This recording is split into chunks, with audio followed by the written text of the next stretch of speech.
ओम शांति।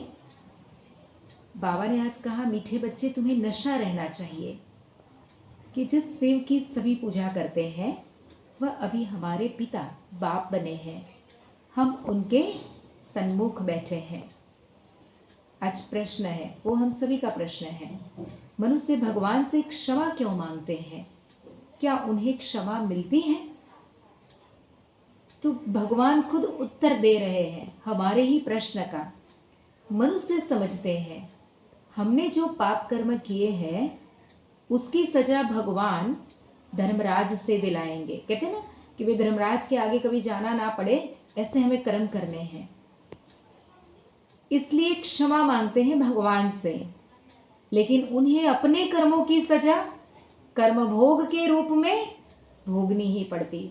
भगवान उन्हें कोई दवाई नहीं देता। गर्भ जेल में भी सजाएं भोगनी है। सबसे ज़्यादा सजा कहाँ मिलती है? गर्भ जेल में। कि एक अंधेरी रूम में अगर किसी को मतलब बंद कर दिया जाए, है ना, उसी में खाना, उसी में पेट की भी साफ सफाई, सब कुछ एक ही जगह पे, और इतना अकेलापन। इसलिए माताओं को भी कहते हैं ना कि जब बच्चा गर्भ में होता है तो कहते हैं कि भाई भगवान का नाम लो। क्यों? क्योंकि भगवान का नाम लेने से उसको एक बल मिलता है, एक ईश्वरीय शक्ति, स्पिरिचुअल पावर मिलती है, जिससे वो सुरक्षित और सेफ रहता है। इसलिए कहते हैं ना, सारे संस्कार जब बच्चा माता के उदर में होता है तब उनको दिए जाते हैं। तो बाबा ने कहा कि वो सबसे कड़ी सजा गर्भ जेल में भोगनी पड़ती है। फिर बाबा ने कहा ऐसे ही सजा नहीं मिलती, साक्षात्कार भी होता है कि भाई आपने ये कर्म किया है और उसकी ये सजा है। इसलिए इंसान जब कर्म करता है ना, तब किसी को पूछता नहीं है कि मैं ये कर्म करूं या ना करूं। भगवान को पूछता नहीं है, जिसको भी मानते हैं कि भगवान जी मैं ये कर्म करूं या नहीं करूं।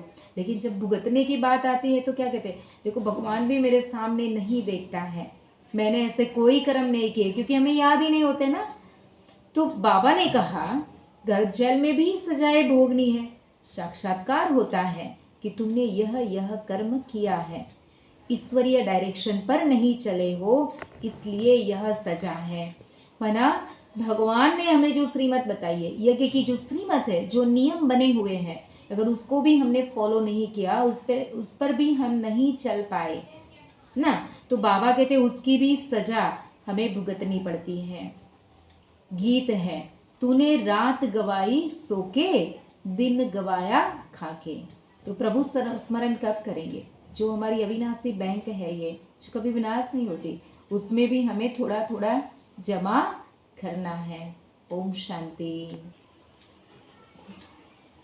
आज का जो प्रश्न था ना, उसमें से हमने क्या सीखा, आप जरूर उस कमेंट में लिखें। ओम शांति।